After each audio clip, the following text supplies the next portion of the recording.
He built the company from nights that tasted like burnt coffee and the thrum of old radiators. On the morning he returned, the glass doors watched him with the blank stare of a stranger. "Sir, I'm going to have to ask you to leave," the security guard said, and the billionaire who had signed those doors into existence felt the floor tilt under him as if the building itself were shrugging him off. Before we begin, if this kind of story speaks to your heart, feel free to share where you're reading from. It's always beautiful to see how far stories like this can travel. Enjoy the story. Chapter 1. The Door That Forgot. Monday pulsed cold over San Francisco, as sharp as the lemon cleaner that tried and failed to erase the city from the lobby tiles.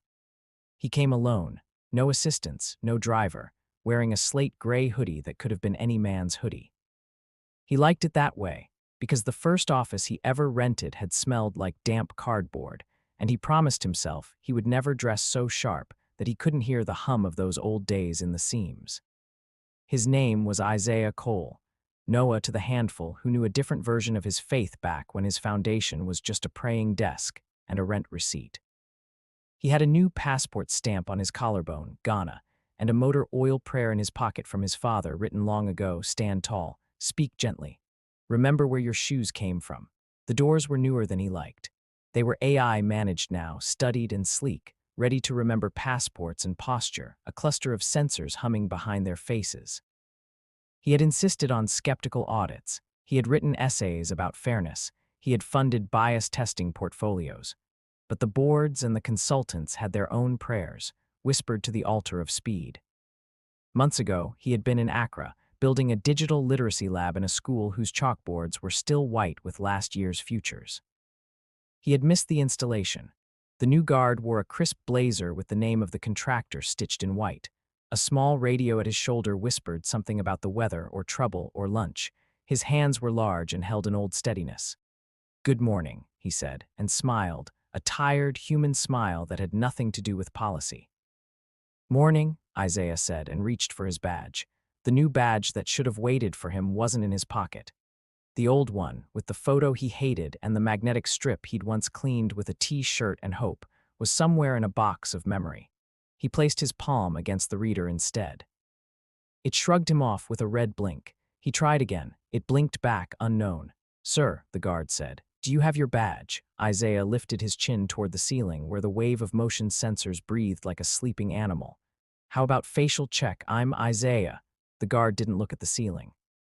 He looked at Isaiah's face the way men do when they have grown used to seeing truth in the fine lines around a stranger's eyes.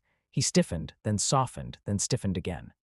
"I know who you are," he said quietly, "but I need to see a badge." Isaiah smiled small. "It's my building." The guard's radio clicked and a new voice arrived, clipped and thin. "Any problem at the front?"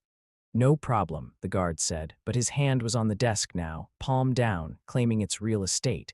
He had a posture that said he was used to asking for things he didn't want to ask for. "Protocol, sir." "I just need to call compliance to verify." A beat.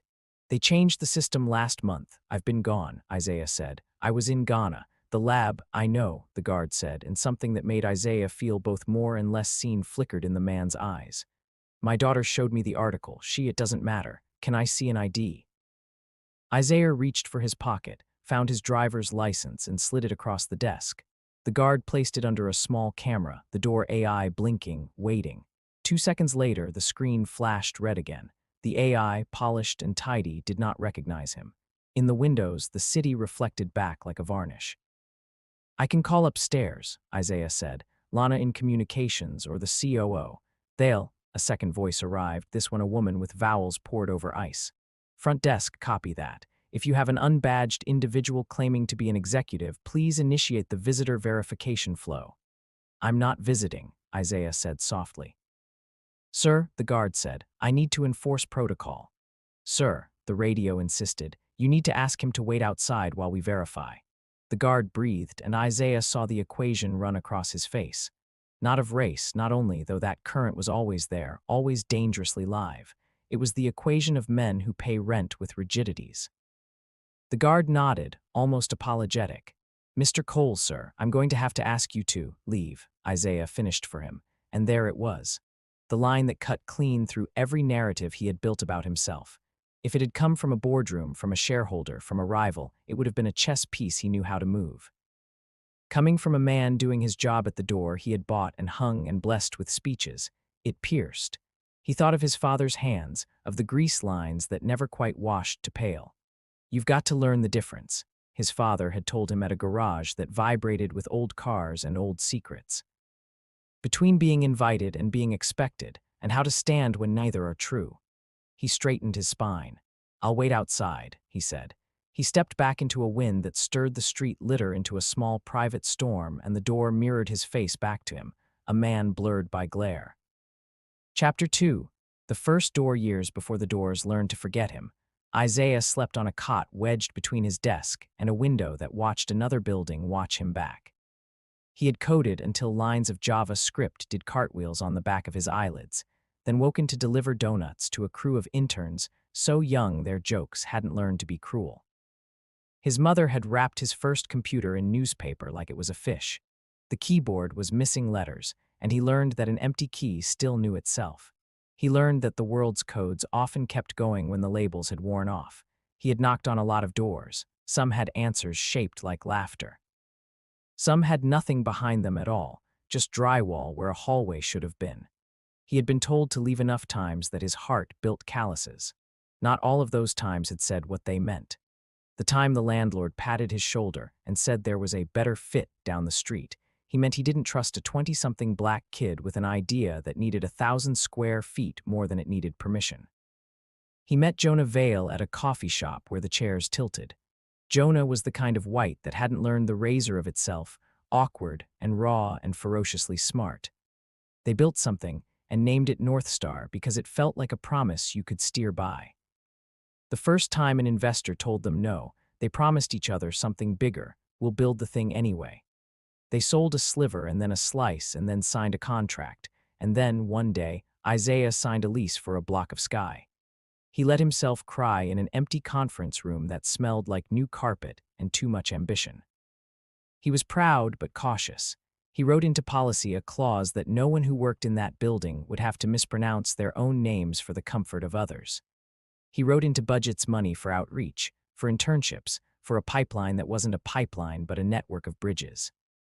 He wrote into servers the insistence that bias would be hunted with the same tenacity as bugs. Still, even then, there were men in his orbit who looked at his face and saw both a photo op and a warning. They shook his hand and pulled the seconds tight to see if he would flinch. He didn't. He learned to turn his back to the door only when the room was full of the people he had promised would get there. When Jonah died in a climbing accident that leaned its cruelty against a blue sky, Isaiah packed his grief into his throat and continued. He learned to fear heights in an entirely new way. When the company went public, he was still the largest shareholder. The newspapers called him a mogul with a philanthropist's heart. That was the easy version. The harder version was waking up every day to growth targets and the weight of the word yes. He said it a lot. He said it to students at Howard and kids in Dorchester and a woman in Lagos who wanted to build a grid that could survive the monsoons. He said yes and yes and yes, and somewhere in all those affirmations, he heard the tiny no of his own body, which was tired. So he went to Ghana last spring to build a lab where the children called him uncle and no one asked about Q2. While he was away, the office doors became smarter. Or at least, they became sure that their next update could fix the uncomfortable old tendency to see and not understand. The vendor ran tests and reported outstanding improvements in accuracy. Someone on the board sent a thumbs-up emoji and a champagne bottle. Sienna Hart, the CFO, sent a caution about false positives. But she was navigating her own calculus, a father whose pension had dissolved in the founder fantasies of a different company, a sharpness in her that sometimes clipped people when she meant it to trim only plans. She was good. She kept the company alive through storms that would have washed more fragile boats away. She also believed that risk reduction was the highest art. A month before Isaiah returned, the board voted to deactivate all badges not verified through the new system. Compliance called it best practice. Sienna, to her quiet regret, signed the memo. The memo did not envision what a Monday like this could do to a man like him. Chapter 3. Morris the uniform fit Morris DaCosta like it had been designed on another man's back. He missed the linen shirts he wore in Miami when his hands smelled like mango season, but San Francisco rents did their arithmetic without mercy, and the job paid. The building's AI was a smug hum in his ear. He was good at his job. It was not where he had started, but it was work that kept his daughter's textbooks purchased and the light bill on time. His daughter, Kiana, had texted him that morning a photo of the lab Isaiah built, her smile too big for the rectangle of his old phone.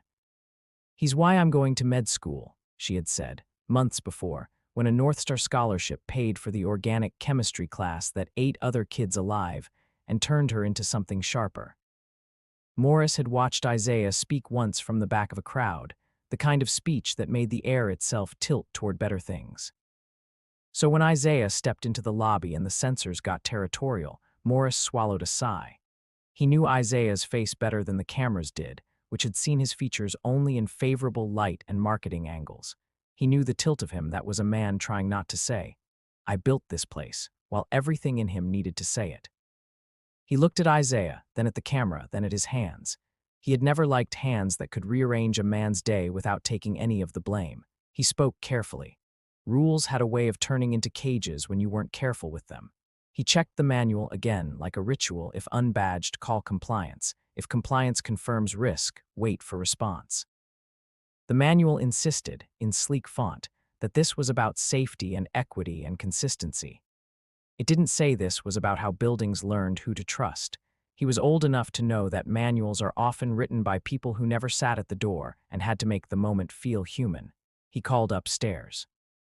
"It must be him," he said to the woman who answered. "Can't you just—" "DaCosta," the voice said. "Policy. Visitor flow." Morris nodded at his empty desk. Then he looked at Isaiah and felt a prickle of shame that didn't fully belong to him. "I'm sorry," he said, with the weight of 1,000 sorries in his mouth. "Sir, I'll sort this." Isaiah's jaw flexed, a small sign of a larger storm. He stepped outside without huff or tantrum. Morris watched him through the glass, the city reflected over his face like another story. The response team arrived like a shadow that had changed its mind. They moved efficiently, with kindness that bordered on performance. They stood near Isaiah, spoke in controlled tones. "We just need to verify. If you could step away from the door." It would have been almost nothing if almost nothing weren't the exact shape of a million cuts that had never killed him but had cumulatively done their best. He gave them room, nodded, checked his phone for a text that did not come. Inside, the camera watched with impassive stability. A kid with a laptop bag stopped, recognized the face he'd seen on Forbes covers, and did what kids do. He filmed. The clip would be on the internet before the first meeting on the 14th floor even began. "Sir," one of the response officers said again, "I'm going to have to ask you to leave." Isaiah's mouth made it a challenge and a prayer. "We just need to clear you through the visitor flow," the man said. "I'm not a visitor," Isaiah said, and smiled and tasted iron. Inside, Morris's radio popped with static, and then the voice that had been cold a moment ago returned with something softer in it. "DaCosta, please walk him up once he's verified. In the meantime, keep him outside. We can't have issues." Issues. As if the problem were a spill on the floor instead of a leak at the core. Chapter 4. Upstairs, Sienna watched the footage on the monitor wall and thought about her father's empty pension booklet. She thought about her mother breathing through the panic that never fully left their house after the eviction. She thought about 10 years of clawing her way to a desk that mattered, where she could call a number and make things happen by afternoon. She thought about Isaiah's hands in a photo helping a child hold a tablet whose future had just lit up. She thought about how both things were true. He was a good man, and he was a risk. They had been dancing for a year. They had argued in offices that smelled like money. He had proposed a 1% pledge, 1% of revenue to fund community schools, housing cooperatives, interns who were paid enough to afford dignity. Sienna had argued the dragons, fiduciary duty, lawsuits, the screaming of analysts whose charts had no axis for mercy. Isaiah had thrown countergraphs with returns on retention, on recruiting, on long-term brand equity. The board had liked the idea in the way men like ideas they planned to kill with meetings. Then came rumors of a buyout from a private equity consortium whose name sounded like greenery but lived in the soil of extracted towns. They wanted to roll North Star into something that would look like synergy and feel like foreclosure. Sienna had fought quietly, strategically. She had advised a deceleration of philanthropic PR until they were on stable ground again. Isaiah had gone to Ghana to look at what his heart owed children, like a man who knew his numbers but trusted his gut more. While he was away, she signed papers, compliance, because they asked for compliance, because the last audit had flagged the front desk procedures because she had to. She had not anticipated today. Please get him inside, she told her assistant. Now. He doesn't have a badge and he's outside. I know that, she said, and surprised herself at the tired anger in her own voice. Legal says we need to keep him there until we… Who in legal? Harrison. Harrison is not legal. Harrison is a chair with opinions, she said, with a humor that didn't quite get born. Call Morris, tell him to forget it, I'll go down. She checked her face in the black mirror of the elevator door. She adjusted nothing. Her reflection did not offer comfort. She had practiced being made of angles. She was too good at it to stop now. Chapter 5. The incident. By the time the doors opened again, the internet had met the situation and fallen in love with its own outrage. The video clip was less than a minute. It had no soundtrack but the city. It had no context but the caption, "Black billionaire founder turned away from his own lobby." The words were a spark looking for dry wood. The comments lit like a pile of August brush. The algorithm remembered that friction keeps people on the page and did its hungry work. Inside the lobby, real life was slower. Sienna stepped through the door, the guard stepping back, the response team tensing. Morris nodded at her and whispered, "I'm sorry." She nodded back. "Mr. Cole," she said, and her voice did the treacherous thing of sounding like a friend even when she had not always been one. "Can we talk upstairs?" Isaiah's eyes flicked to Morris and back. "Apparently not." Sienna winced. "We updated to Polaris." The euphemism hung tired in the air. "Funny," Isaiah said. "I remember telling the board we needed more training data, independent audits, a human in the loop. I remember asking for a month to test for false negatives at the threshold, specifically for Isaiah," she said, because the use of his first name felt like taking off her shoes to show she meant no harm. "Can we talk upstairs?" "I can't come upstairs, I'm a visitor," she swallowed. She had a schedule in her head, a list of meetings arranged like dominoes. She could see them falling. She could hear Harrison in her ear already. She heard the word optics. She heard the word narrative. She heard the word litigation. "Walk with me," she said. 3 minutes. They stepped away from the door. Morris watched them from his station and performed the theater of looking down at his intake forms. The response team loosened just enough. "What is happening?" Isaiah said. "You've been away," she replied gently. "We've had investors circling. We've had a governance review. Harrison wants a co-CEO structure." "Ah," he said, and too many battles arranged themselves behind his eyes. "There were concerns," she continued, "about your 1% pledge. We're not saying no, you are," he said, and almost smiled. "You always dress it up well." "We have to be careful," she said. "We're handling a DOJ inquiry about vendor compliance. There are letters, there are whistleblowers. Lawyers roll out like gravity. I need you to be careful." "This," he said, gesturing at the door and his own body, "is not careful. It's a mess," she said. "I'm trying to contain it by asking me to leave my own lobby."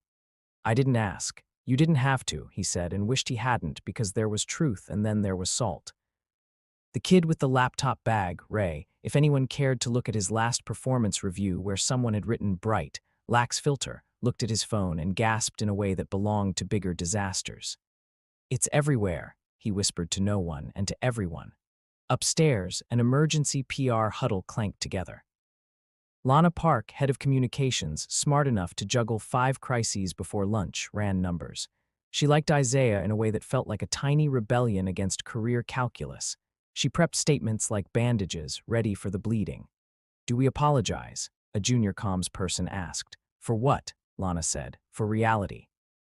For how the camera looks at a black man and then the building copies it. For how that building learned it from the rest of us. For how he told us to be careful and we told him to be chill. Yes, we apologize, and then we do better. Legal will never. I'll package it," she said. "I'll make it palatable." Downstairs, Sienna's phone vibrated. Harrison's name. She let it ring twice to feel like she had agency. She picked up. "Get him away from the door," Harrison said, clipped, rich. "He is the door," she said softly, and hung up without waiting and felt both a thrill and a terror that told her she was still alive. "Isaiah," she said, "come to the 11th floor." "I'll walk you." Morris cleared his throat quietly. Protocol, he said, not unkind. Sienna's jaw tightened. I'll sign for the deviation, she said. She looked at the response team. You heard me.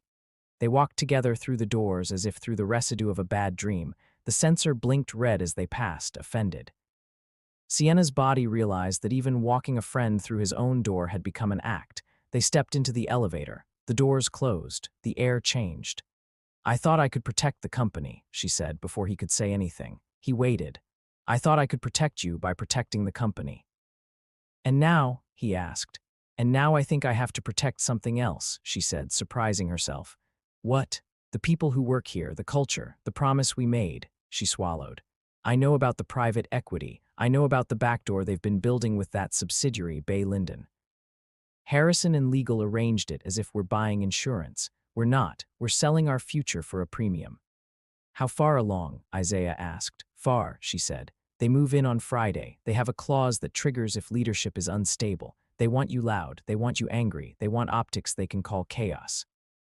He looked at the ceiling and closed his eyes for a long moment in the way of men who do not pray publicly. He opened them and smiled like something had just clicked. Then let's disappoint them, he said. Chapter 6, the meeting. They met in a room with too much glass and a view of a city that dressed its wounds in fog. The board was arranged around a table that cost as much as a studio apartment. The chairs were comfortable in that way that encourages long, useless conversations. Harrison Whitcomb's haircut could have used its own legal team. Isaiah, he said, in the tone of a man who wants you to hear the ownership of your name in his mouth. Quite a morning. The morning's not done, Isaiah said. A few faces looked away and at their laptops, where mentions multiplied like a species introduced to a new ecosystem. A few faces smirked in the way that says they know they have custody of the next sentence. We regret the lobby inconvenience, Harrison said. The AI made an error, a lawyer added quickly, a whole affidavit in his voice. The AI learned what it was taught, Isaiah said. By us, by this building, by the people who coded it, by the people who underfunded the audits, by the people who wanted to move fast, by me too. I am part of this. I built a company that could forget me. Silence is a currency, and he spent it well. We have a simple agenda, Harrison continued, not sensing or ignoring the moment where Grace could have entered. We need to discuss the governance restructuring, the co-CEO option, your 1% initiative, and we need to control the narrative this afternoon. The narrative, Isaiah said and smiled. I like that word. It makes it sound like we're writing a book and not just reacting to a story already in motion. Let's be serious, Harrison said, names of dead white authors dancing in the back of his tone. We are under attack. Investors are spooked. We must. You called in Bay Linden, Isaiah said. Under the pretext of stabilizing, with a clause that triggers if I misbehave. It's a partnership, Harrison said. It's a shorter word for betrayal, Lana muttered, and Sienna almost smiled at the courage and almost wept at the cost. The clause also triggers if we make unusual donations, the lawyer said, the words paced like bullets. Your 1% pledge is not a donation, Isaiah said. It's a promise, and if you had listened, you'd know it will make our workforce retention numbers look like a miracle. It's an investment. We can't afford it, Harrison said crisp. We'll consider it next year. No, Isaiah said steady. We won't.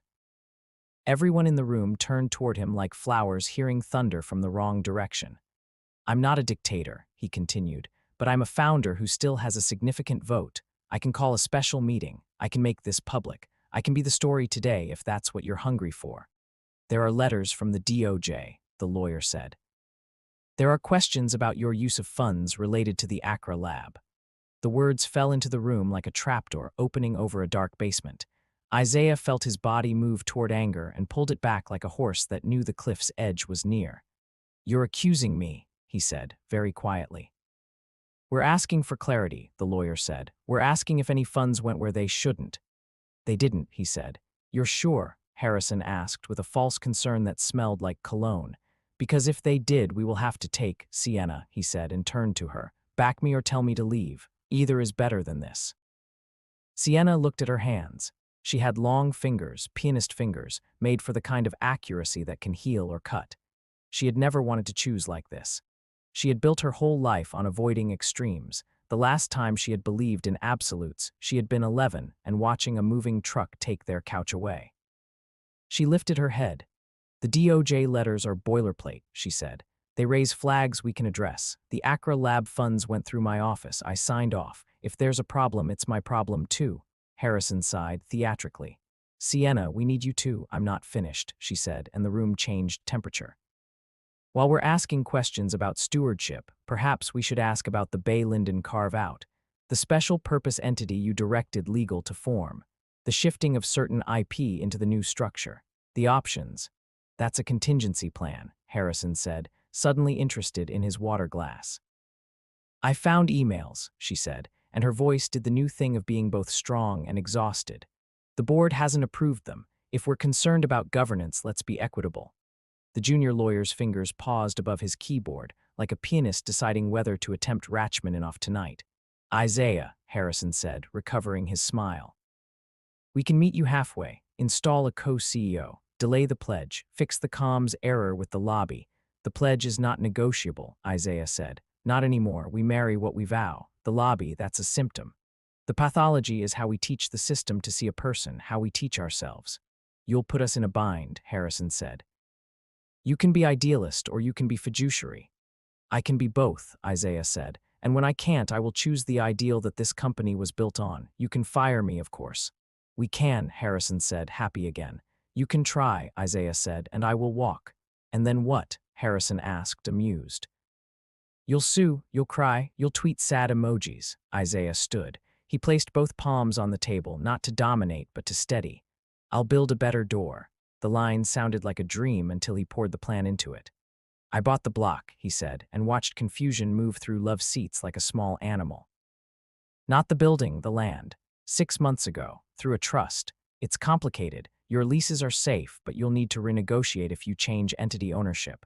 Bay Linden will have to come to me like anyone else. They can do what they plan, or they can sit with me and talk about how to build a company that opens instead of closes. You're bluffing, Harrison said. A man who had never had a bluff called and couldn't recognize one that wasn't. The documents are in Lana's inbox, Isaiah said. She can share. Your lawyers can send a small army to find a fig leaf. Go ahead. Sienna laughed, a surprised, bright sound in a room that had forgotten it could make such noises. You absolute, say it, Lana said, grinning despite herself. We have no time for euphemisms today. You absolute lunatic, Sienna said with admiration and dread. It's not madness, Isaiah said. It's memory. I remember cots in server rooms and kids whose names the algorithms failed to learn. I remember why we made this company. You want to choose investors over children because the graphs look better on Thursday. Fine, you'll do it across my front yard. It was theater, and it was law, and it was heart, and it was outrage, and it was strategy, and it carried the truth that sometimes the only way to keep your promises is to say them louder. Harrison stood now, too, because men like him cannot bear to look up at anyone for long. You're unreasonable, he said. I'm alive, Isaiah said, and I'm tired. Tired of what? Harrison asked, genuinely curious for a fatal second, of explaining my humanity to buildings. Chapter 7. Aftermath. The story refused to go where the algorithm wanted it to. It did not become a scream about one guard's bigotry. Isaiah walked downstairs himself and found Morris and insisted, with a gravity that rewrites scenes, that no one would lose their job because of this. He made the company commit to retaining the security staff with back pay for any time suspended for following broken policy. He wrote a letter to employees, not polished, not perfect, and sent it without running it through any committee. It was the riskiest thing he did that week. Colleagues read it in hallways, on buses, on the toilet, in the small freedom between email pings. Nia, his sister, read it in Chicago and wept into the dishwater. Lana printed it and taped it to her office door. The letter said, "We write code and culture. We architect products and we architect belonging." The door did not forget me in a vacuum. It learned from us. If we want better, we have to be better. The 1% pledge stands. It will fund fellowships, stipends, shelters with Wi-Fi and dignity, scholarships for kids like Kiana DaCosta. You are free to disapprove. You are not free to say we didn't choose this. We choose to be the door that opens. He attached, as if it were a footnote, documents that showed the trust that now owned the land under the building. The legal blogs fed for days. Bay Linden called. Their CEO had a voice like winter. He said words that sounded like partnership and meant leverage. He said they could still do business. Isaiah said, kindly define business. The call ended before any sweet lies could find comfortable chairs. The DOJ letters turned out to be what Sienna had said they were, bureaucracy doing what bureaucracy does. They required time, documentation, cooperation. They didn't have the bomb that rumor had promised. Sienna managed them with the competence that had always been her excuse and now became her alibi and her redemption. Harrison tried a coup. He found 3 board members who felt nostalgia for the old days when founders were cuddly until they needed to be leashed. He scheduled a vote. Employees found out because employees always do, and they walked out. Not all, enough. They carried laptops into the lobby and worked there, a sit-in that looked like a TED talk. Morris watched over them like a shepherd. Kiana brought her anatomy notes to the marble floor and studied femurs in the Temple of Code. The building's AI logged unauthorized work zones and was retrained that afternoon to recognize protest as in-house resilience. Isaiah did not make speeches in the lobby. He went to meetings in schools and shelters and a community center where the coffee was bad and the paint chipped. He signed checks. He set up microgrants. He named the new program Harbor and Heart because he had always believed tech should be both. He went home exhausted and slept badly. He woke to headlines and nausea and took vitamins not because he believed in them, but because it felt like trying. He made mistakes. He apologized. He kept moving. Morris got called upstairs by a nervous HR lead. He sat on a chair with no arm rests and tried not to sweat. "We want to set the record straight," the HR lead said. "You were following policy. It's not your fault." Morris nodded and did not say, "Whose is it then?" He accepted the offer to lead a new training on human-centered security. He built a curriculum with an org chart he never thought he'd see with his name under director. He taught younger guards how to do the job and keep their souls intact and their bills paid. He told them to look a person in their eyes and decide what kind of welcome the policy was designed to prevent. Ray, the intern, got yelled at by legal and hugged by 3 strangers in the micro-kitchen. He got hired full-time in a department he had not known existed, social momentum. He later left to start a non-profit that turned viral moments into policy changes. He learned how brittle attention is and how to bank it into something that pays dividends beyond the scroll. Sienna resigned 6 months later. She cried in a supply closet not because she had been defeated, but because she had finally decided to do something that was not a safe bet. She went to work at a public benefits corporation that made municipal software that didn't make public servants cry. She gave a talk about risk that had a heart in it. Men in blazers asked her on panels how she had the courage to pivot. She said that courage is just physics when you realize where the mass of your life should be. As for Harrison, he found a new board seat at a company that built software for parking enforcement. He found the word narrative less useful in a world where tickets are either paid or not. He told a story at a dinner party about the founder who got poetic about doors. No one laughed in the way he wanted. He started drinking his whiskey with a rock of ice that took longer than it needed to melt. Chapter 8, The Weight of Leaving on a Summer Evening of Generous Light. The building that had once forgotten him reflected a city softer than headlines. The lobby had a new sign, just a small plaque near Morris's desk. It read, "Welcome," that old English word from the one that means, "Come, one who is well." Isaiah stood across the street and watched people go in and out like the building had learned how to breathe. He had not come to gloat or mourn. He had come to see if the house he built could hold its roof to the sky without his hands cramping with the effort. He had stepped down 2 months earlier. The fight had gone long enough to teach him that he could win the battle and lose himself. He didn't want to become a man who stayed just to prove other men wrong. He wrote a final letter that said, "The door is open." Don't get so used to it that you forget it was once a wall. He gave his shares into a trust that would release dividends into Harbor and Heart as long as the 1% pledge held. If it ever fell below, the trust would reroute money into the kind of lawsuits that make corporate counsels sweat in their sleep. The internet treated his departure like a weather pattern. There were think pieces and there were memes.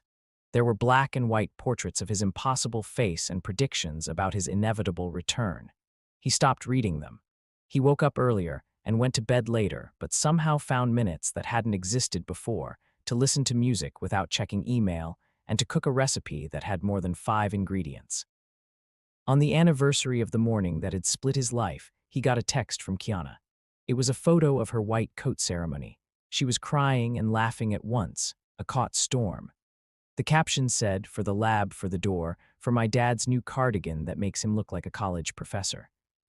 He replied, "For your patience, for the days when you want to quit, for the part of the oath that isn't written but is the whole thing." He looked at the building and let it be a thing in the world, not a question pressed against his chest. He turned to go. Morris stepped out from behind the desk and jogged across the street with the soft urgency of a man who respects gravity now. "Mr. Cole," he said, not out of habit but out of gratitude. They shook hands and they were careful with it, because the last time they had been near each other the air had been sharp. It was kind now. "How are you?" Isaiah asked. "Tired," Morris said. "Good, the good kind." He hesitated. "Can I say something? Please." "That day," Morris said, "it wasn't just that it didn't recognize your face, it's that it had never been taught what your face meant. We're teaching it now, how to weigh context, how to understand a community. It'll never be perfect because we aren't, but it will be better." Isaiah nodded. "That's all we can do," he said. "Teach the building, teach ourselves." Morris smiled. "My daughter," he said, and his voice broke and became a new voice. "She's going to be a doctor. She wrote a paper about algorithmic bias in triage software. She scared her professor, in a good way." "I saw," Isaiah said. "She texted me, hope she didn't blow your phone plan." Morris laughed. "Unlimited," he said, proud of something small that was actually huge. They stood in the easy silence of men who have both laid their burdens down for a minute. The wind lifted and put down a leaf like a hand. "I should go," Isaiah said. "I have a meeting. A woman with a food truck wants to build a fleet, plantain and ginger and grace. I'm terrible at saying no." "Don't get good at it," Morris said. Isaiah turned, then turned back. "Morris," he said, "that first day, thank you for insisting you were a person, for making me do the same." Morris touched his chest, gratitude in the body, and nodded. "The door is open," he said. Isaiah walked away. He took the long route on purpose. He passed a small park where a boy practiced a skateboard trick in a loop of small failure that would one day click. He passed a mural of faces, some he knew, some he didn't. He stopped at a crosswalk and waited for the light because some laws are not cages but choreography. People will tell this story wrong, because stories are always being bent to fit someone's need for a moral or a villain or a clean line. They will say that a black billionaire humbled a building. They will say a company learned its lesson. They will say a board got what it deserved or didn't. They will say in their neatest voices that justice rolled down. They will miss, in their hurry, the thing that matters, how a man stood in the cold and remembered the difference between being invited and being expected, and decided to build a place where neither word would be necessary. He walked into his own company once and they told him to leave. Years later, he walked away from it himself. There is a difference between being pushed out and stepping out into light you picked. In both cases, you're outside. In only one case, the air tastes like freedom. Epilogue: the door keeps learning North Star kept the pledge. It wasn't perfect. Sometimes the 1% felt like a meal you buy a friend when you should have bought them a house. Sometimes it felt like a miracle. The company hired a fairness team that was not a fig leaf but a center of gravity. Some people left because the world asked them to. Some arrived because the world called them. The lobby filled with new faces that the cameras learned to see with better eyes. Harbor and Hart funded shelters that offered showers without conditions and clinics that taught nurses to ask questions the software had never taught them to ask. It launched a workforce program called Second Lock for people whose last chance had been revoked and who needed a code to get back into rooms where possibility slept. It partnered with a credit union to create an account called Doorway that offered microloans to people who were experts at stretching small money into big meaning.